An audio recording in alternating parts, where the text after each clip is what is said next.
वो जो तब्दीली का नारा उठाते हैं, उन्होंने तबाही के अलावा कुछ नहीं किया। आपने अब महंगाई लीग का भी असल चेहरा देख लिया है। वो शेर तो बिल्ली निकल लिया है।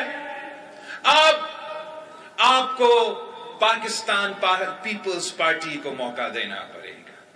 जैसे आपने कायदे अवाम शहीद जुल्फिकार अली भुट्टो को मौका दिया और इसने दीर का, पख्तूनख्वा का, पाकिस्तान का किस्मत तब्दील कर दिया था।